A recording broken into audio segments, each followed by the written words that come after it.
కీర్తన గ్రంథం 131 కీర్తన.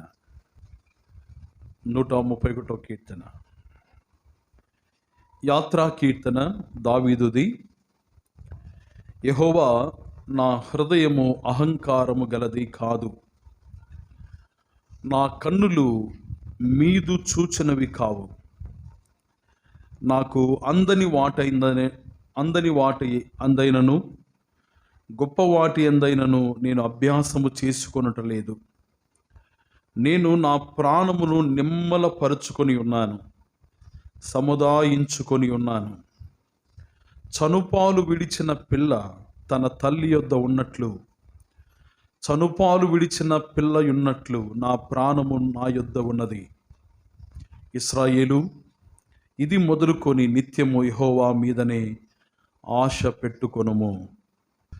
వాడుక భాషలో ఈ కీర్తన ఈ రీతిగా రాయబడింది. యెహోవా, నా హృదయము విర్రవీగడము లేదు, నా కండ్లు నెత్తికెక్కలేదు. నాకు మించిన విషయాల జోలికి, గొప్పవాటి జోలికి నేను పోవడం లేదు.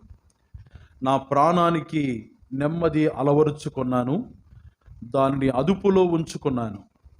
తల్లి పాలు విడిచిన పిల్ల తల్లి దగ్గర నిశ్చింతగా ఉన్నట్టు నా ప్రాణం నాలో ప్రశాంతంగా ఉంది. ఇశ్రాయేలు ప్రజలారా, ఇప్పటి నుండి ఎప్పటికీ మీరు యెహోవాలోనే ఆశాభావాన్ని ఉంచుకోండి. ఇది వాడుక భాషలో రాయబడిన మాటలు. ఈ కీర్తన భక్తుడైన దావీదు రచించిన కీర్తన. 120 అధ్యాయము నుండి 134 కీర్తనల వరకు ఇవి యాత్రా కీర్తనలుగా ప్రస్తావించబడ్డాయి. సంవత్సరానికి కొన్ని పర్యాయాలు దేవుని ప్రజలను ఇశ్రాయేలీయులు యెరూషలేము పట్టణానికి వారు ప్రయాణం చేస్తూ, పరిశుద్ధ పట్టణమైన యెరూషలేములో వారు దేవుని ఆరాధించటానికి చేరి వచ్చే సమయంలో వారి పట్టణాల నుండి, గ్రామాల నుండి బయలుదేరిన తర్వాత మార్గ మధ్యంలో ఇతర విషయాలకు తావు లేకుండా భక్తులు రాసిన కీర్తనలు వారు పాడుతూ, వాటిని ఆలోచన చేస్తూ, వాటిని ధ్యానం చేస్తూ వారు దేవుని పట్టణమైన యెరూషలేము పట్టణానికి చేరి వచ్చేవారట. ఆ కారణాన 120వ కీర్తన నుండి 134 కీర్తనల వరకు అవి యాత్రా కీర్తనలుగా ప్రస్తావించబడ్డాయి. అనగా దేవుని పిల్లలు యాత్ర చేస్తున్న దినాల్లో వారు పాడుకున్న కీర్తనలుగా ఈ కీర్తనలు ఉన్నాయి. మనం చదువుకున్న 131వ కీర్తన ఇది దావీదుదైన కీర్తన. దావీదు ఎవరో, ఆయన పుట్టుక ఎలాంటిదో, ఆయన జీవితం ఎలాంటిదో, ఆయన అంతం ఎలాంటిదో బైబిల్ గ్రంథం చాలా స్పష్టంగా తెలియచేస్తుంది. గొర్రెల దొడ్డిలో ఉన్న దావీదును దేవుడు ఎన్నుకొని తన ప్రజలను, ఇశ్రాయేలును ఏలడానికి ఒక రాజుగా దేవుడు అభిషేకించిన విధానం, ఆ ఉన్నతమైన స్థితిలోకి రావడానికి దావీదు ఎదుర్కొన్న సవాళ్ళు, దావీదు ఎదుర్కొన్న సమస్యలు, దావీదు ఎదుర్కొన్న పరిస్థితులు, వాటన్నిటి వివరాలు దేవుని గ్రంథంలో స్పష్టంగా మనకు రాయబడ్డాయి. దావీదు గురించి అపోస్తల కార్యముల గ్రంథంలో భక్తులు వివరిస్తూ చెప్పిన మాట, దావీదు దేవుని యొక్క ఇష్టానుసారుడైన మనుష్యుడిగా, దేవుని ఉద్దేశాలు నెరవేర్చేవాడుగా దావీదు ఉన్నాడనే గొప్ప సాక్ష్యాన్ని దావీదు మరణించిన తర్వాత దేవుడు పరిశుద్ధాత్మ ద్వారా వ్రాయించిన సంఘటన మనం చదువుకుంటాం. ఆ రీతిగా దావీదు తన జీవిత యాత్రలో ఒక ప్రత్యేకతను సంతరించుకున్నవాడుగా మనం గమనించగలం. దావీదు దేవునికి ఇష్టానుసారుడు, దేవుని ఉద్దేశాలన్నీ తాను నెరవేర్చేవాడు అని చెప్పడానికి ఈ కీర్తన చాలా ప్రముఖమైన ఆధారముతో కూడా కూడుకున్న కీర్తనగా కూడా మనం భావించాలి. దావీదు జీవితం చాలా స్వల్పమైన స్థితిలో ప్రారంభమైంది. ఇంటివారు సహితం గుర్తించని స్థితిలో దావీదు జీవితం ఉంది. అయితే నేడు ప్రపంచమంతా దావీదును గుర్తించేటట్టుగా దావీదు జీవితం దేవుని మహాకృప చేత మలచబడింది. దావీదు సింహాసనాన్ని దేవుడు తరతరములు తాను నిలుపుతాను, శాశ్వతమైన సింహాసనముగా చేస్తాను అని దేవుడు వాగ్దానం చేసి ఆ సింహాసనాన్ని నేటికి తాను నిలిపినవాడుగా ఉన్నాడు. భవిష్యత్తులో దేవాది దేవుడు యేసుక్రీస్తు వారు ఈ భూమి మీద స్థాపించే రాజ్య వారసత్వం కూడా దావీదు సింహాసన వారసత్వం మాత్రమే. ఆ రీతిగా దావీదు ఒక ఘనుడుగా మనం చూడగలం. దావీదు అంత ఘనత పొందడానికి, దావీదు దేవుని చిత్తాన్ని నెరవేర్చే వ్యక్తిగా దేవుని చేత సాక్ష్యం పొందడానికి, దేవునికి ఇష్టానుసారుడుగా దావీదు సాక్ష్యం పొందడానికి అసలు కారణాలు ఏంటో దావీదు జీవితాన్ని పరిశీలిస్తే మనకు తెలియజేయబడతాయి. కానీ అదే సమయంలో దావీదు రాసిన ఈ కీర్తనలో దావీదు ఉన్నతమైన ఆత్మ సంబంధమైన స్థితిని మనం చూడగలం. దావీదు ఒక ఉన్నతమైన రాజుగా తాను చేయబడ్డాడు. తాను గొర్రెల కాపరిగా జీవించినవాడు, గొర్రెల మంద దగ్గర తన జీవితాన్ని గడిపినవాడు. అనేక సార్లు అపాయము నుండి దేవుడు తప్పించిన సందర్భాలు కూడా దావీదు జీవితంలో ఉన్నాయి. అలాంటి దావీదు దేవునికి ఇష్టడుగా తాను జీవించగలిగాడు. పరలోక ప్రార్థనలో ప్రభువారు శిష్యులతో చెప్తూ, ప్రభువా మాకు ప్రార్థన చేయడం నేర్పించు దేవా అని అడిగినప్పుడు ప్రభువారు వారికి ప్రార్థనా విధానాన్ని నేర్పించాడు. పరలోకమందున్న మా తండ్రి, నీ నామం పరిశుద్ధపరచబడునుగాక, నీ రాజ్యము వచ్చునుగాక అనే ఆ ప్రార్థన మాదిరిలో పరలోకమందు ఏ రీతిగా ఆయన చిత్తం నెరవేర్చబడుతుందో భూమి మీద కూడా అలాంటి చిత్తం నెరవేర్చబడాలి అనేది ప్రభువారి ప్రార్థన మాదిరి ప్రార్థనలో మనం చూడగలం. అంటే పరలోకములో దేవుని కార్యాలు ఏ రీతిగా ఉన్నాయో భూమి మీద కూడా ఆయన చిత్తం, ఆయన ఇష్టం ఆ రీతిగా జరగాలి అని దేవుని యొక్క ఆలోచన. అదే విషయాన్ని తన శిష్యులకు ప్రభువారు బోధించారు. చూడండి మత్తయి సువార్తలో ఆ సంగతి మనకు స్పష్టంగా వ్రాయబడుతుంది. ఒక్కసారి ఆ వచనాన్ని చదువుకొని పాట భాగంలోకి మనం వద్దాం. మత్తయి సువార్త 6వ అధ్యాయంలో ప్రభువారు నేర్పిన ప్రార్థనా విధానం అక్కడ మనం చూడగలం. మత్తయి సువార్త 6వ అధ్యాయంలో మనం గమనించినప్పుడు 8వ వచనాల్లో లేకపోతే 9వ వచనం, కాబట్టి మీరు ఇలాగూ ప్రార్థన చేయండి, పరలోకమందున్న మా తండ్రి, నీ నామం పరిశుద్ధపరచబడును గాక, నీ రాజ్యము వచ్చును గాక, నీ చిత్తము పరలోకమందు నెరవేరుచున్నట్లు భూమి యందును నెరవేరును గాక. దేవుని చిత్తం, దేవుని ఇష్టం, దేవుని ప్రణాళిక పరలోకమందు ఏ రీతిగా నెరవేర్చబడుతుందో భూమి మీద కూడా ఆ రీతిగా నెరవేర్చబడాలి. ఇది దేవుని యొక్క ఆలోచన, దేవుని యొక్క ఉద్దేశం, దేవుని యొక్క సంకల్పం, దేవుని యొక్క ఇష్టం. పరలోకములో ఆయన ఉద్దేశాలు ఏ రీతిగా నెరవేర్చబడుతున్నాయో భూమి మీద కూడా ఆయన ఉద్దేశాలు, ఆయన ప్రణాళికలు, ఆయన ఇష్టం నెరవేర్చబడాలి. దీన్ని ముందుగా నెరవేర్చి చూపిన వాడు ఎవరు? దావీదు. కొత్త నిబంధనలో ప్రభువారి శిష్యులకు ఏ ప్రార్థన అయితే నేర్పించాడో ఆ ప్రార్థన అనుభవాన్ని కలిగిన వాడు దావీదు అని మనం గమనించాలి. పరలోకములో దేవుడు భూమి మీద తన ఇష్టం ఏ రీతిగా నెరవేర్చబడాలని ఆలోచన కలిగిన వాడుగా ఉన్నాడో ఆ ఆలోచనను తూచా తప్పకుండా ఉన్నట్టుగా నెరవేర్చిన వాడు దావీదు అనే విషయాన్ని మనం గమనించాలి. ఇలాంటి ఉన్నతమైన ఉద్దేశాన్ని నెరవేర్చడానికి దావీదు జీవితం ఉపయోగపడింది. దావీదు దేవుని ఇష్టానుసారుడిగా జీవించటానికి, దేవుని హృదయానుసారుడిగా బ్రతకడానికి, దేవుని చిత్తాన్ని సంపూర్ణంగా నెరవేర్చడానికి కారణం ఏంటో మన 131వ కీర్తనలో స్పష్టంగా మనం చూడగలం. దేవుని మనస్సు కలిగిన వాడు దావీదు. మనం కూడా ఎలాంటి మనస్సు కలిగి ఉండాలని రాయబడింది ఫిలిప్పీ పత్రిక 2వ అధ్యాయంలో.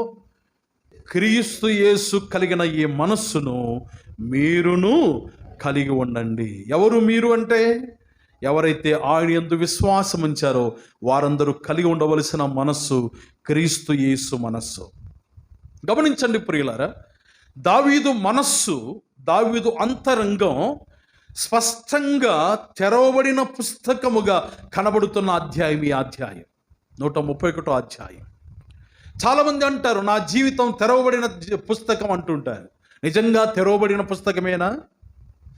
చాలాసార్లు వ్యక్తిగతంగా మన గురించి ఇతరులతో మనం చెప్పుకునేటప్పుడు చాలా గొప్ప విషయాలు చెప్పడానికి ఇష్టపడతాం, మంచి విషయాలు చెప్పడానికి ఇష్టపడతాం. మనం చెప్తున్న విషయాలు, మనం పంచుకుంటున్న సంగతులు అవన్నీ యథార్థమైనవా కావా అని ఇద్దరికీ స్పష్టంగా తెలుసు. నంబర్ 1 దేవునికి, రెండవదిగా చెప్తున్నా మనకు. మన అంతరంగానికి, మన మనస్సాక్షికి. ఇప్పుడు దావీదు తన అంతరంగాన్ని ఎవరు ఎదుట పరుస్తున్నాడు? మనుషుల ఎదుట కాదు, అతడు దేవుని ఎదుటనే తన హృదయ అంతరంగాన్ని తాను స్పష్టంగా తెరిచి మాట్లాడుతున్నాడు. మనుషులతో అబద్ధాలాడొచ్చేమో, మనుషుల ఎదుట మనం లేనిపోని సంగతులు చెప్పవచ్చేమో, కానీ దేవుని ఎదుట మనం అబద్ధము చెప్పలేము.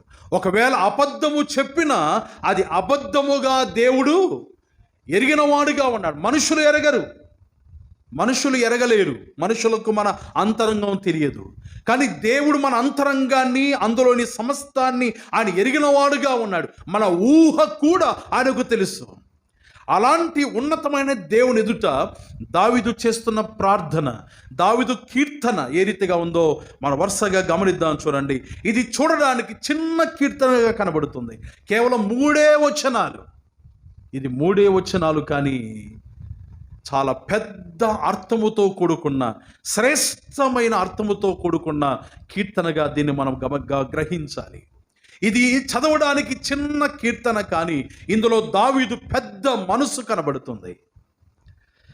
దావీదు దేవుని ఇష్టానుసారుని చెప్పడానికి నిదర్శనమైన కీర్తనగా ఈ కీర్తన మనం చూడగలం.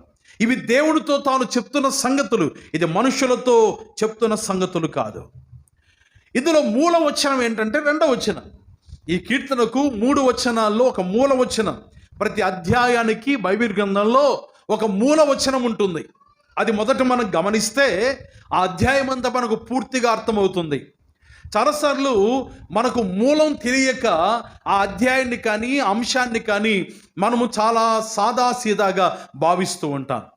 వాక్యం చదవడానికి దేవుని పిల్లలుగా మనం పూనుకున్నప్పుడు, దేవుని గ్రంథాన్ని చదువుతున్నప్పుడు, దేవుని గ్రంథం మనం చదువుతున్నప్పుడు అధ్యాయమంతా మొదటిసారి చదవాలి.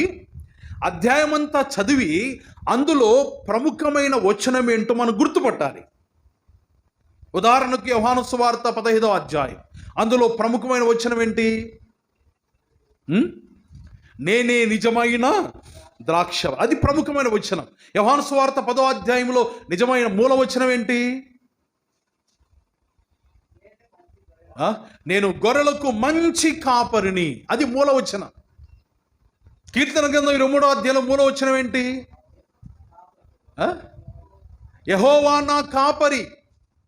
మూల వచనం మొదటి వచనమై ఉండొచ్చు, మధ్య వచనం ఏదైనా ఉండవచ్చు, చివరి వచనమైనా ఉండవచ్చు. కాబట్టి బైబిల్ అధ్యయనం చేస్తున్న దేవుని పిల్లలుగా ఖచ్చితంగా మనం చదువుతున్న వచన భాగాల్లో మూల వచనం, కేంద్రిత వచనం మనం గుర్తుపడితే ఆ వచనాన్ని మన ఆధారం చేసుకొని అధ్యాయం అంతా చదివామనుకోండి, అప్పుడు మనకు స్పష్టంగా సంగతి అర్థమవుతుంది. ఈ 131వ కీర్తనలో మూల వచనం 2వ వచనం. చూడండి ఏమంటున్నారు 2వ వచనం. నేను నా ప్రాణమును నిమ్మలపరుచుకొని ఉన్నాను, సముదాయించుకొని ఉన్నాను. దావీదు పలుకుతున్న మాట, నేను నా ప్రాణమును నిమ్మలపరుచుకొని ఉన్నాను, సముదాయించుకొని ఉన్నాను అంటున్నాడు. అంటే తన ప్రాణము, తన అంతరంగం, తన మనస్సు ఇది నిమ్మలము లేని పరిస్థితిలో ఉంది, నెమ్మది లేని పరిస్థితిలో ఉంది. ఇలాంటి నిమ్మలము లేని పరిస్థితిలో, నెమ్మది లేని పరిస్థితిలో దావీదు దాన్ని నిమ్మలపరుచుకుంటున్నాడు. తన ప్రాణాన్ని నిమ్మలపరుచుకోవడానికి, తన ప్రాణాన్ని సముదాయించుకోవడానికి తాను ఎలాంటి మార్గాన్ని ఎంచుకున్నాడో, ఎలాంటి తీర్మానాన్ని తాను తీసుకున్నాడో ఈ వచనాలు, మిగతా 2 వచనాలు మనకు తెలియజేస్తూ ఉన్నాయి. అర్థమైంది ఈ సంగతి? దావీదు తన ప్రాణాన్ని నిమ్మలపరుచుకుంటూ ఉన్నాడు, తన ప్రాణమును నెమ్మది పరుచుకుంటున్నాడు. ఇంతకు ఏమైంది దావీదుకు? దావీదు జీవితాన్ని మనం పరిశీలిస్తే, దావీదు బాల్యము నుండి దావీదు వృద్ధాప్యం వరకు తన జీవితంలో నెమ్మది గల సమయాలు చాలా తక్కువగా కనబడతాయి. ఎప్పుడు చూసినా సమస్యల మధ్య దావీదు సంచరించిన వాడుగా మనం చూస్తాం. దావీదుకు ఉన్నంత మంది శత్రువులు ఇక ఎవరికి లేరు. ఉన్నారా?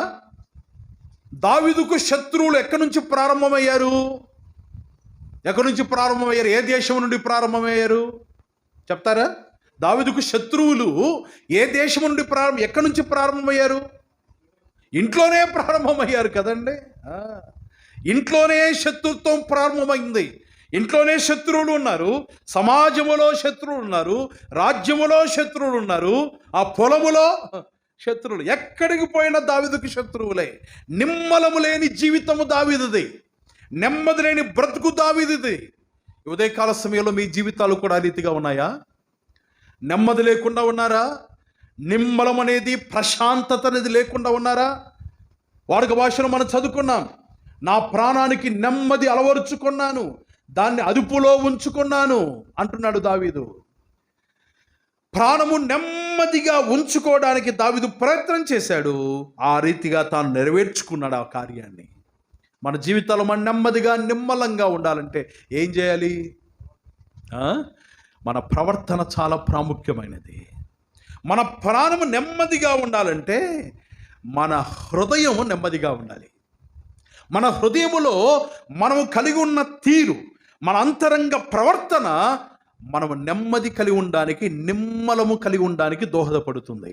అందుకోసం దావీదు మొట్టమొదటిగా తన హృదయాన్ని గురించి తెలియజేస్తా ఉన్నాడు. రెండవదిగా తన కన్నుల గురించి తెలియజేస్తా ఉన్నాడు. మూడవదిగా తన అభ్యాసాన్ని గురించి తెలియజేస్తా, అంటే తన ప్రవర్తన గురించి తెలియజేస్తాం. ఓవరాల్గా 3వ వచనంలో అంటూ ఉన్నాడు, ఇశ్రాయేలు ఇది మొదలుకొని నిత్యము యెహోవా మీదనే ఆశ పెట్టుకో అంటున్నాడు. ఎవరికి చెప్తున్నాడు ఈ సందేశాన్ని? ఇశ్రాయేలుకు చెప్తా, దేవుడు ప్రజలతో అంటున్నాడు. అన్నాడు ఇశ్రాయేలుతో దావీదు చెప్పిన సందేశం ఈనాడు దేవుని పిల్లలుగా, ఇశ్రాయేలుతో సహపౌరులుగా చేయబడిన మనతో కూడా దావీదు చెప్తున్నాడు. ఏమని? దేవుని పిల్లలారా, సంఘమా, ఏం చేయాలి మీరు? ఇది మొదలుకొని నిత్యము యెహోవా మీదనే ఆశ పెట్టుకోండి. ఎవరి మనస్సు దేవుడి మీద ఆశ పెట్టుకొని ఉంటుందో వారి జీవితాల్లో నెమ్మది, నిమ్మలము కలుగుతుంది. చాలాసార్లు జీవిత యాత్రలో నెమ్మది లేని పరిస్థితులు ఉంటాయి. కుటుంబాల్లో, సమాజంలో, పనిచేస్తున్న స్థలాల్లో నిమ్మలత్వం, నెమ్మది లేని తనం చాలాసార్లు మనం వెంబడిస్తూ ఉంటాయి. నిజమా కాదండి?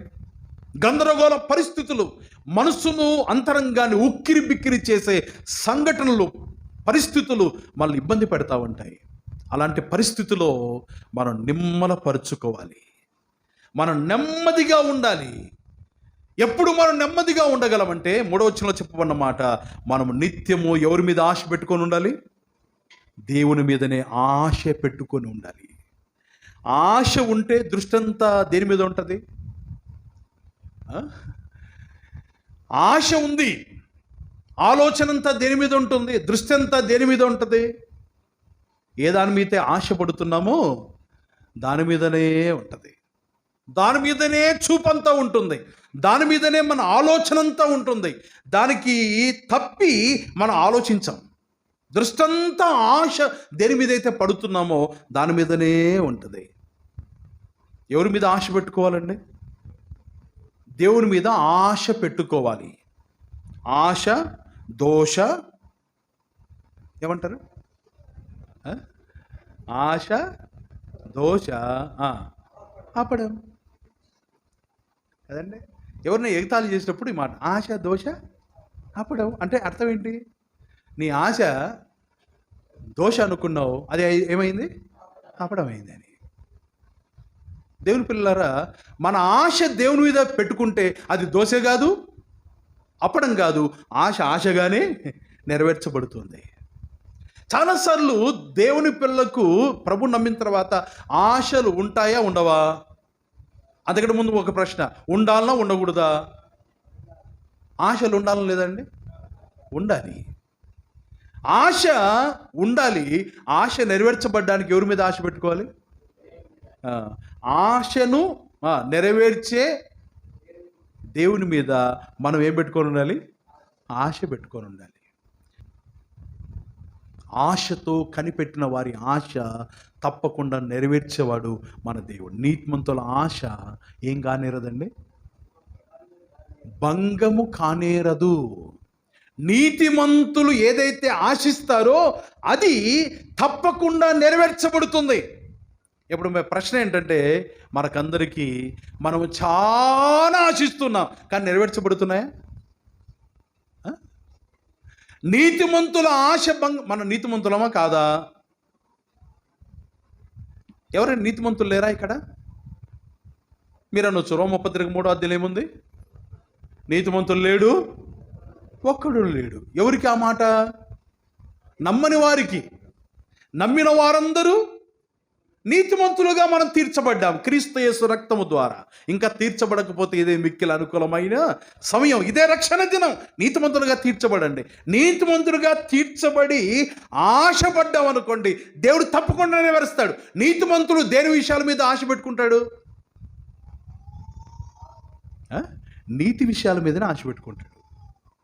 నీతిమంతుని ఆశ నీతి విషయాల మీద ఉంటుంది, కానీ అవినీతి విషయాల మీద ఉండదు, అక్రమమైన విషయాల మీద ఉండదు. అందుకే దావీదు తన కీర్తనలు అంటున్నాడు, నేను అందని వాటి ఎందైనను గొప్ప వాటి ఎందైనను నేను అభ్యాసము చేసుకోనట్లేదు. ఎందుకు తన జీవితాన్ని నిమ్మలపరుచుకోగలిగాడు? ఎందుకు తాను నెమ్మది కలిగిన వారుగా, సముదాయింపు కలిగిన వాడుగా ఉండగలిగాడంటే, నంబర్ 1, అతని జీవితంలో కేవలము దేవుని మీదనే దృష్టి పెట్టాడు, ఇక దేని మీద దృష్టి పెట్టలేదు. తన జీవితంలో నెమ్మది కలిగించేవాడు దేవుడు మాత్రమే, నిమ్మలమిచ్చేవాడు దేవుడు మాత్రమే అని గ్రహించిన వాడుగా తన దృష్టి అంతా దేవుని మీద పెట్టాడు. దేవుని మీద పెట్టినందుకు అతని జీవితంలో నెమ్మది దొరికింది, నిమ్మలత్వము దొరికి సముదాయించుకోగలుగుతున్నాడు తన అంతరంగాన్ని, తన మనస్సును. మనస్సు, చాలామంది అంటారు కదండి, మనసుకు ఏముండదట? కళ్ళెం ఉండదు. మనసుకు కళ్ళెం ఉండదు. ఈ మనస్సు ఎలాంటిదంటే ఎక్కడికైనా పోతుంది, ఏదైనా ఆశిస్తుంది. కానీ దేవుడు నమ్ముకున్న వాని మనస్సుకు తప్పకుండా దేవుడు ఏం పెడతాడు? కళ్ళెం పెడతాడు. కళ్ళెం ఉంటే ఎట తిరగాలనో అట తిరుగుతుంది. దేవుని మీద మనం ఆశ పెట్టుకొని ఆయన వైపు కనిపెట్టుకొని ఉంటే మనం నెమ్మదిగా ఉండగలం, నిమ్మలంగా ఉండగలం. బైబిల్ గ్రంథంలో ఒక వచనం కనబడుతుంది, నిమ్మలమైన కాపురముగా అనే మాట. యెషయా గ్రంథమా చూడండి ఒకసారి, మనం గమనిద్దాం వచ్చిన భాగాన్ని. నిమ్మలమైన కాపురం. చూడండి ఆ వచనాన్ని ఎక్కడ చూస్తాం? రైట్, 33వ అధ్యాయం యెషయా గ్రంథం చూడండి. 33వ అధ్యాయం యెషయా గ్రంథం 20వ వచనం నుండి, ఉత్సవ కాలములలో మనము కూడుకొనుచున్న సీయోను పట్టణము చూడుము, నిమ్మలమైన కాపురముగాను తీయబడిన గుడారముగాను నీ కన్నులు యెరూషలేము చూచును. దాని మేకులెన్నడూ ఊడదీయబడవు, దాని త్రాళ్ళలో ఒక్కటైనను తెగదు. దేవుని పట్టణము నిమ్మలమైన కాపురము గల పట్టణం. దేవుని ప్రజలుగా మన జీవితాలు కూడా ఏ విధంగా ఉండాలి? దేవుని పట్టణం అంటే దేవుడు నివసించే స్థలం. దేవుడు పాత నిబంధన గ్రంథంలో ఎక్కడ నివసించాడు? ఎక్కడ నివసించాడు? గుడారములో నివసించాడు, ప్రత్యక్ష గుడారం నివసించాడు. ఆ తర్వాత సొలొమోను మందిరంలో నివసించాడు. దేవుని పట్టణం అంటే ఒక స్థలం ఉంది. కొత్త నిబంధనలో ఆయన నివసించే స్థలం ఏంటి చెప్పాలి? కొత్త నిబంధన పద్ధతి ప్రకారం, క్రమం ప్రకారం, సిద్ధాంత ప్రకారం, నిబంధన ప్రకారం దేవుడు నివసించే స్థలం ఏంటి? మన హృదయం. ఎవరైతే దేవుని హృదయంలో కలిగి ఉంటారో దేవుని పట్టణం, యెషయా గ్రంథం 33వ అధ్యాయంలో చెప్పబడుతున్న మాటతో నిమ్మలమైన కాపురము గల పట్టణం. ఎవరి పట్టణము? దేవుడు నివసించే పట్టణం. ఇప్పుడు దేవుడు మనలో నివసిస్తుంటే మన అంతరంగం, మన జీవితం ఎట్లా ఉంటుంది? నిమ్మలంగా ఉంటుంది, గందరగోళం ఉండనే ఉండదు, ప్రశాంతత మన జీవితాల్లో ఉంటుంది, నెమ్మది కలిగి ఉండగలం. ఉందా మన జీవితం ప్రశాంతంగా? దావీదు తన జీవితాన్ని ప్రశాంతంగా ఉంచగలుగుతున్నాడు. నంబర్ 1, అతడు దేవుని మీద ఆశ పెట్టుకున్నవాడుగా ఉన్నాడు. రెండవదిగా మనం గమనిస్తే, మొదటి వచనం చదువుదాం చూడండి. 131 కీర్తన మొదటి వచనం, యెహోవా నా హృదయము అహంకారము గలది కాదు, నా కన్నులు మీద చూచునవి కావు. నాకు అందని వాట ఎందైనను గొప్ప వాట ఎందైనను నేను అభ్యాసము చేసుకొనుట లేదు. దావీదు నిమ్మలముగా, నెమ్మదిగా, ప్రశాంతమైన జీవితాన్ని జీవించడానికి కారణం ఏంటి?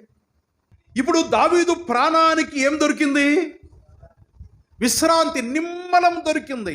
మన ప్రాణానికి ఎప్పుడు విశ్రాంతి దొరుకుతుంది? ఆయన కాడి మనం మోసినప్పుడు. నా కాడి సులువుగాను నా భారము తేలికగాను ఉన్నవి అన్నాడు. నేను సాత్వికుడను, దీన మనస్సు గలవాడును. ఇదే దృశ్యం ఇక్కడ కనబడుతుందా లేదండి దావీదు జీవితంలో? మొదటి వచనంలో అదే దృశ్యం కనబడుతోంది. నేను సాత్వికుడను, దీన మనస్సు గలవాడును అని ప్రభువారు అంటూ, మీ మీద నా కాడి ఎత్తుకొని నా యొద్ద నేర్చుకోండి. ఏం నేర్చుకోవాలి? దేవుని యొద్ద ఏం నేర్చుకోవాలి? ఆయన ఏమైతే కలిగి ఉన్నాడో అది మనం నేర్చుకోవాలి. ఆయన ఏమి కలిగి ఉన్నాడు? ఆయన సాత్వికము కలిగిన వాడుగా ఉన్నాడు, దీన మనస్సు గలవాడుగా ఉన్నాడు. మనము ఆయన కాడి ఎత్తుకొని ఏం నేర్చుకోవాలి? సాత్వికము నేర్చుకోవాలి, దీన మనస్సు నేర్చుకోవాలి. అప్పుడు మన ప్రాణములకు విశ్రాంతి. దేవుని వాక్యం ఎంత గొప్పదో చూడండి. దావీదు తన జీవితములో యేసుక్రీస్తు వారు రక్షకునిగా ఈ లోకములో మానవుడిగా జన్మించిన తర్వాత చెప్పిన మాట తన జీవితంలో ముందుగానే తను నెరవేర్చగలిగాడు. దేవుని నోట నుండి ఆ మాట రాకముందే నెరవేర్చిన దావీదు మన ఎదుట కనబడుతుండగా, దేవుని నోట నుండి ఆ మాట వచ్చిన సంగతి ఎరిన వారముగా మన జీవితాల్లో ఏ రీతిగా మనం ఉన్నాం? సాత్వికముతో మనం బ్రతకగలుగుతున్నామా? దీన మనస్సు కలిగి మనం జీవించగలుగుతున్నామా? ఎప్పుడైతే ఒక వ్యక్తి జీవితంలో సాత్వికం ఉంటుందో, దీన మనస్సు ఉంటుందో, అలాంటి వాడు నిమ్మలంగా ఉంటాడు, ప్రశాంతంగా ఉంటాడు, నెమ్మది కలిగి ఉంటాడు. కొంతమంది అంటుంటారు, అంతా గందరగోళం అన్న, అంతా టెన్షన్, అంతా ఒత్తిడి. ఎందుకు? వారిలో ప్రశాంతత ఎందుకు లేదు? నంబర్ 1, వారు దేవుని మీద ఆనుకున్నవారు కాదు. యెషయా గ్రంథంలో రాయబడుతుంది, ఎవరి మనస్సు నీ మీద ఆనుకొనునో వారిని ఎట్లా చేస్తారంట దేవుడు? సగం శాంతి, సగం కొట్లాటనా? పూర్ణ శాంతి గలవానిగా చేస్తానన్నాడండి. దావీదు అలాంటి ప్రశాంతతను అనుభవిస్తున్నవాడుగా ఉన్నాడు. దేవుని పిల్లలారా, యేసు ప్రభుని ఎరిగిన వారం మనమందరం నిమ్మలంగా ఉండాలండి, ప్రశాంతంగా ఉండాలి. ఇశ్రాయేలు ప్రజలతో దేవుడు చెప్పమన్నమాట, వెనక ఐగుప్తీయులు తరుముకుంటూ వస్తున్నారు, ముందు ఏముంది? మన ముందు జీవితంలో అనేక సమస్యలు మనకున్నాయి, మన వెనక అనేక అనుభవాలు ఉన్నాయి, అవి మనల్ని తరుముతూ ఉంటాయి. ముందున్న సమస్యలు మనం ముందుకు పోకుండా చేస్తూ ఉంటాయి. అప్పుడు దేవుడు ఇశ్రాయేలు ప్రజలతో అన్నమాట అండి, ఏమన్నాడండి? మీరు ఊరక నిలుచుండి చూడండి. ఎలాంటి పరిస్థితులు ఊరక ఉండమన్నాడు దేవుడు? పరిస్థితులు చూడండి, ఒక్కసారి ఆలోచన చేయండి. వెనక ఐగుప్తు సైన్యం తరుముకుంటూ వస్తున్నారు, ముందు దాటలేనంత ఎర్ర సముద్రం ఉంది, ఇప్పుడు మధ్యలో ఆగిపోయారు. ముందుకు వెళితే సముద్రంలో మునిగిపోతారు, అక్కడే నిలబడితే శత్రువుల చేత చంపబడతారు. దాని ఏమంటారు? కొన ప్రాణంతో ఉన్న పరిస్థితి, ఎప్పుడు ఏమవుతుందో అర్థం కాని పరిస్థితి. అప్పుడు దేవుడు ఏమంటున్నాడు? మీరు ఊరుకోండి అంటున్నాడు. అరే ఎట్లా ఊరుకుంటావా? ఎట్లా ఊరుకుంటావు? ఎట్లా నెమ్మదిగా ఉంటావు? ఊరుకోండి అర్థం ఏంటి? నెమ్మదిగా ఉండండి, ఏం ఇబ్బంది పడవద్దు, ఏం టెన్షన్ పడవద్దు. సాధ్యమేనా? కానీ సాధ్యమని చూపించిన వాడు దావీదండి. ఇది సాధ్యమే, నెమ్మదిగా ఉండటం సాధ్యమే అని చూపించిన వాడు దావీదు. దావీదు అలవరుచుకున్న అలవాటు ఏంటంటే, తన జీవితంలో ఎన్నడూ గర్వించిన వాడు కాదు, దీనత్వం కలిగిన వాడుగా ఉన్నాడండి. దావీదు గర్వించాలంటే ఎన్నో అనుభవాలు దావీదుకున్నాయి. దావీదు గర్వించాలంటే ఎన్నో చేసిన కార్యాలు తన ముందు ఉన్నాయి. నిజమా కాదండి? గొర్రెలను చంపడానికి సింహం వచ్చినప్పుడు, గొర్రెలను పట్టుకొని వెళ్ళడానికి ఎలుగుబంటి వచ్చినప్పుడు వాటిని చీల్చాడే, అది గర్వించే పని కాదా? అది గర్వించే పని కాదా? దావీదు ఒకవేళ ఎచ్చులు పడాలంటే, గర్వించాలంటే ఎన్ని లేవు కారణాలు? ఎప్పుడైనా దావీదు, నేను ధ్యానం చేసినప్పుడు సమూయేలు అభిషేకించడానికి వచ్చాడు కదండి దావీదును. వచ్చినప్పుడు సమూయేలు దావీదును పలకరించి మాట్లాడుతున్నప్పుడు, సమూయేలయ్య, నేను గొర్రెల కాడ ఉంటే సింహం వచ్చిందా, ఎలుగుబంటి చెప్పినాడా? ఎప్పుడు చెప్పినాడు? అవసరమైనప్పుడు మాత్రమే చెప్పినాడు. మనం ఎప్పుడు చెప్తాం? అవసరం లేకున్నా కానీ ఇను చెప్పేది. మొన్న నిన్న దీర్ఘాలు తీసి తీసి తీసి తీసి కదండి, వానికి వినడానికి ఇష్టం లేకపోయిన ఎదుటి వానికి మనము వాని చెవులు లాగి ఇను తిను అనం ఇను అంటుంటాం. మన గురించి మనం చెప్పుకోవడానికి చాలా ఇష్టపడతాం. మన గురించి గొప్పగా చెప్పుకోవడానికి చాలా ఇష్టపడతాం. కానీ దావీదుకున్న అలవాటు ఏంటంటే, ఎన్నడూ తాను హెచ్చించుకోవడానికి ఇష్టపడలేదు. దేవా, నేను ఎంతటి వాడినయ్యా, నా కుటుంబం ఏ పాటిదయ్యా, ఇంతగా నువ్వు నన్ను హెచ్చించటానికి అని దైవ సన్నిధిలో మోకరించి తన జీవితాన్ని ఉన్న పాటున తగ్గించుకొని మాదిరిని చూపించిన దావీదు మనకందరికీ మాదిరిగా ఉన్నాడు. ఎందుకు మనం గర్వించాలి? ఎందుకు అతిశయించాలి? దావీదు అంటున్నాడు, నా హృదయము అహంకారము గలది కాదు. ఇది ఎవరికి చెప్తున్నాడు? దేవునితో చెప్తున్నాడు. యెహోవా, దేవా, నా హృదయము నీ ఎదుట అహంకారము గలది కాదు. నేను గర్వించేవాడిని కాదు దేవా అంటాడు. నిజమా కాదా? దావీదు జీవితంలో అది స్పష్టంగా కనబడుతుంది. ఉదయకాల సమయంలో మనం గర్వించేవారుగా ఉన్నామా, లేకపోతే తగ్గించుకునేవారుగా ఉన్నామా? స్థితి మారినంత మాత్రాన, అంతస్తు మారినంత మాత్రాన, పరిస్థితులు మారినంత మాత్రాన గర్వము మన జోలికి మనకు అంటకుండా మనం చాలా జాగ్రత్తగా ఉండాలండి. చాలా జాగ్రత్తగా ఉండాలి. ప్రభువారి గురించి రాయబడింది ఫిలిప్పీ పత్రిక 2వ అధ్యాయంలో, అతడు మరణము పొందునంతగా ఏం చూపించాడండి? విధేయత కనపరిచాడు.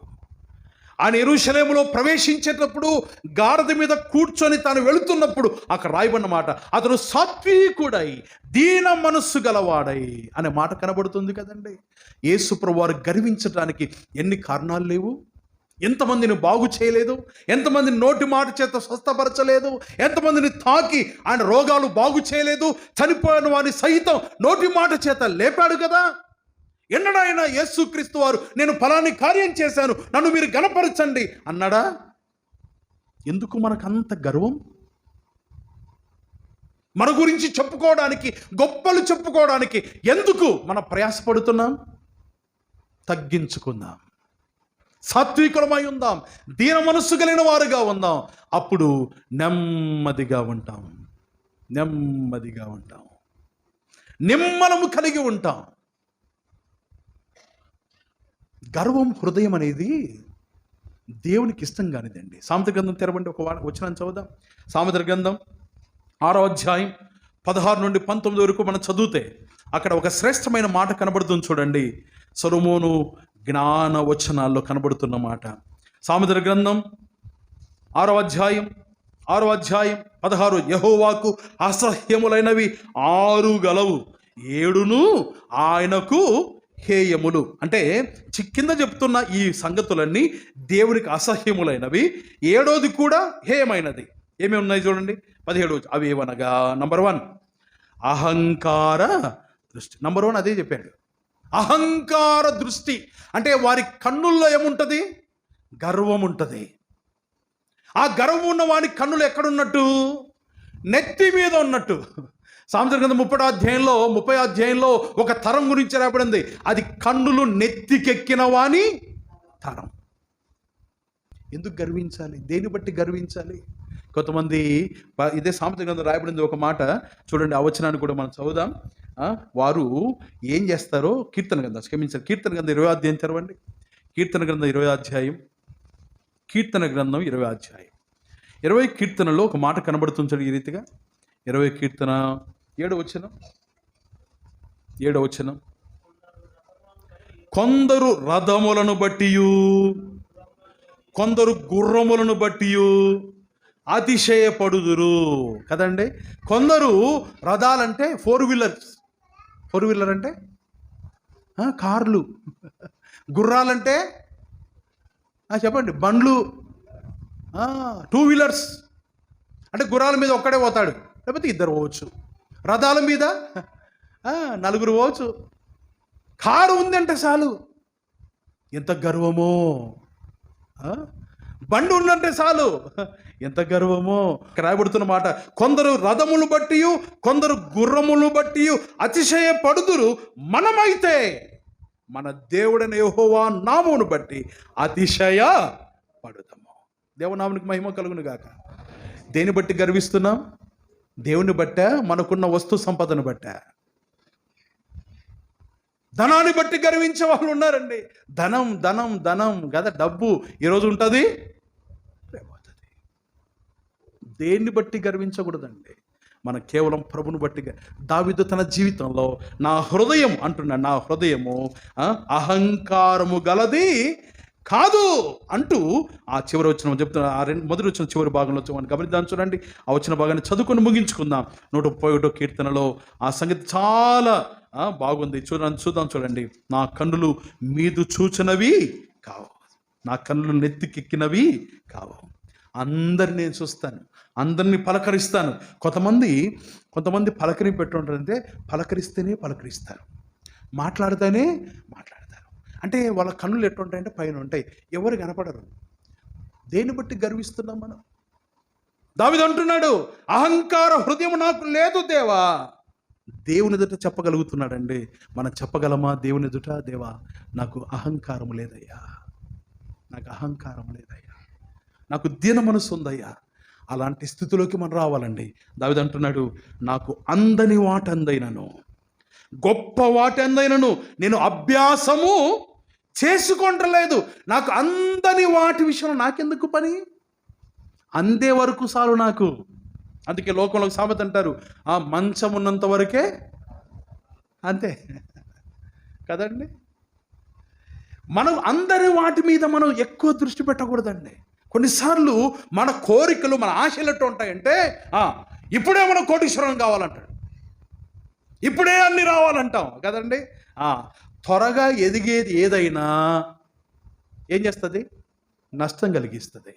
దేవుని పిల్లలారా, మనము దీన మనస్సు కలిగిన వారుగా ఉండాలి. అందని వాటందైనను, గొప్ప వాటందైనను నేను అభ్యాసము చేసుకొనటలేదు. దేని ఎందుకు అభ్యాసం చేసుకోవాలి మనం? తిమోతి పత్రిక ఒక మాట చూసి ముగించుకుందాం. చూడండి, మన అభ్యాసం దేని ఎందు ఉండాలంటే, తిమోతితో పౌలు చాలా స్పష్టంగా తెలియసిన మాట చదువుకొని ముగించుకుందాం. తిమోతితో పౌలు అంటున్నాడు, తిమోతి, నీవు అభ్యాసం చేసుకోవాలి. దేని విషయంలో అభ్యాసం చేసుకోవాలి? 4వ అధ్యాయం మొదటి పత్రిక, తిమోతికి రాయబడిన మొదటి పత్రిక 4వ అధ్యాయం 7వ వచనం నుండి, అపవిత్రమైన ముసలమ్మ ముచ్చట్లు విసర్జించి దేవభక్తి విషయంలో నీకు నీవే సాధకము చేసుకునము. శరీర సంబంధమైన సాధకము కొంచెం మట్టుకే ప్రయోజనకరమును కానీ దైవభక్తి ఇప్పటి జీవం విషయంలోనూ రాబో జీవం విషయంలోనూ వాగ్దాతో కూడినదైనందున అది అన్ని విషయంలో దైవభక్తిలో మన సాధకం చేయబడాలంటే, గర్వంలో సాధకం కాదు, అందని వాటి విషయంలో సాధకం కాదు, మనది కాని విషయంలో సాధకం కాదు. దేవుని పిల్లలుగా మన తగ్గింపు కలిగి మన దేవుని మీద ఆశ పెట్టుకొని జీవిస్తే మన అంతరంగం నెమ్మదిగా ఉంది. దానికి ఉదాహరణగా దావీదు ఒక మాట అన్నాడు, చనుపాలు తాగిన చిన్న పిల్లవలే. పాలు తాగిన తర్వాత పిల్లవాడు ఎటుంటాడు? పాలు తాగకముందు అల్లరి చేస్తాడు, ఏడుస్తాడు, సతాయిస్తూ ఉంటాడు. మా నిస్సి కొడుకున్నాడు, వాడు ఎంత అల్లరి చేస్తాడంటే అంత అల్లరి చేస్తాడు. ఎప్పుడైతే పాలు ఇచ్చి అట్లా పడుకోబెడుతుందో వాడు ఇంకా ఊకొడుతుంటాడు. ఇంకా దారిలో పోయటంలో కూడా ఇటు చూస్తుంటాడు. వాడు ఎంత సంతోషంగా ఉంటాడో నెమ్మదిగా. ఒక ఉదాహరణ దావీదు అక్కడ పోలుస్తా ఉన్నాడు. చూడండి ఎంత మంచి ఉదాహరణ దావీదు పలుకుతున్నాడు. చనుపాలు విడిచిన పిల్ల తన తల్లి యొద్ద ఉన్నట్లు, చనుపాలు విడిచిన పిల్ల ఉన్నట్టు నా ప్రాణము నా యొద్ద ఉన్నది అంటున్నాడు. వాడుక భాష బైబిల్ ఈ రీతి రాయబడింది. తల్లి పాలు విడిచిన పిల్ల తల్లి దగ్గర నిశ్చింతగా ఉన్నట్టు నా ప్రాణం నాలో ప్రశాంతంగా ఉంది. నెమ్మదిగా మన జీవితాన్ని గడపాలండి. ఆయుష్ను దేవుడు పెంచాడు, 15 ఏళ్ళు పెంచాడు. పెంచిన తర్వాత ఆ భక్తుడు ఎవరండి? హిజ్కియా ఏమన్నాడు దేవునితో? నా దినములు నేను మెల్లగా నడుచుకున్నానన్నాడు. మెల్లని జీవితం, చల్లని జీవితం, మెల్లని జీవితం, ప్రశాంతమైన జీవితం. మన జీవితంలో ఈ లోకయాత్రలో మన దేవుని పిల్లలుగా నెమ్మది కలిగి జీవించాలి, నిర్మలము కలిగి జీవించాలి, నిమ్మలము కలిగి జీవించాలి. ప్రశాంతంగా మనం జీవించాలంటే దేవుని మీద ఆశ పెట్టుకోవాలి. నెంబర్ 1. రెండవదిగా గర్వించకూడదు. మూడవదిగా అందని వాటి కోసం ఎలాంటి ప్రయత్నం చేయకూడదు. మన స్థితి ఏంటో మనం గమనించాలి. ఉన్న వాటిలో తృప్తి కలిగి ఉండాలి. అందని వాటి కోసం ప్రయాసపడితే అప్పుల పాలవుతాం. చాలామంది దేవుని పిల్లలు అప్పుల పాలవుతున్నారండి. అప్పులు చేసి తిప్పలు పడతావు, నెమ్మది లేదు.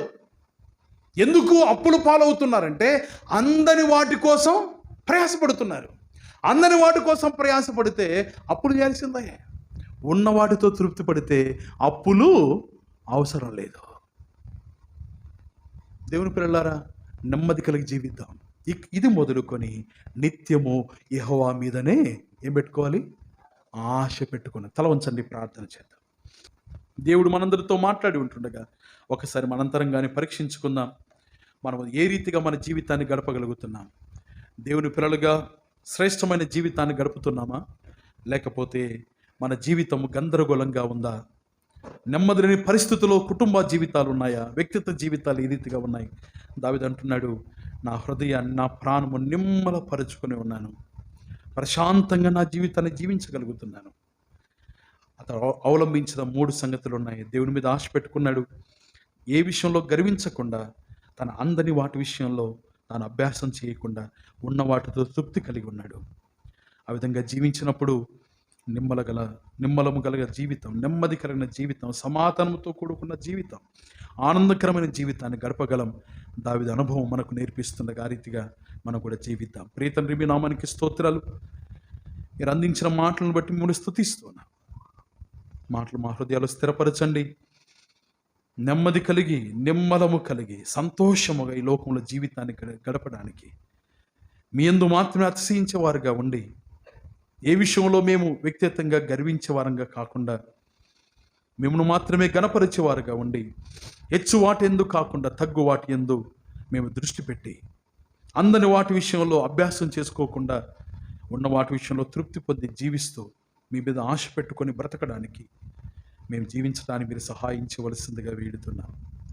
చేరవచ్చిన వారందరూ మీరు దీవించండి దేవా. ప్రతి వారిని మీరు ఆశీర్వదించండి. అనారోగ్యాల చేత, వ్యాధి బాధల చేత కొందరు ఉన్నారు, వారిని మీరు కరుణించండి. నెమ్మది లేని పరిస్థితులు ఉన్నారు, వాక్యానికి లోబడి నెమ్మది పొందడానికి మీరు సహాయం చేయండి. వివాహం కావలసిన వారు ఉన్నారు, తగిన ఏర్పాటు వారికి మీరు అనుగ్రహించండి. ఈ వారం జరగబోతున్న వివాహ కార్యక్రమాల్లో మీరు తోడుగా ఉండండి. విద్యార్థులు ఉన్నారు, వారి విద్యలో మీరు తోడుగా ఉండండి, సహాయించే ఉద్యోగస్తుల్లో వారి ఉద్యోగాలు మీరు తోడుగా ఉండండి.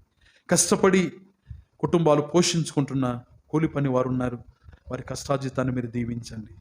వాహనాలు కలిగి కుటుంబాన్ని పోషించుకుంటున్న వారు ఉన్నారు, వారి ఆ వాహనాలను బట్టి మీరు స్తోత్రం. కష్టపడి వారు పనిచేస్తూ కుటుంబాలు సమృద్ధిగా పోషించుకోవడానికి కావలసిన దీవెన మీరు అనుగ్రహించండి. గర్భిణీ స్త్రీలు ఉన్నారు, వారికి కావలసిన ఆరోగ్యాన్ని మీరు అనుగ్రహించండి. వృద్ధులు చాలామంది ఉన్నారు నాయన, వారికి కావలసిన నెమ్మది అయిన జీవితాన్ని మీరు అనుగ్రహించవలసిందిగా వేడుతున్నాం. మీ కృపకు మమ్మల్ని అందరూ అప్పచెప్పుకుంటూ సమస్తమైన మహిమ మీకు ఆరోపిస్తూ రక్షకుడైన క్రీస్తు యేసు వారి శ్రేష్టమైన నామమున స్తోత్రము చెల్లించి ప్రార్థించి వేడుకొనుచున్నాము తండ్రి. ఆమేన్.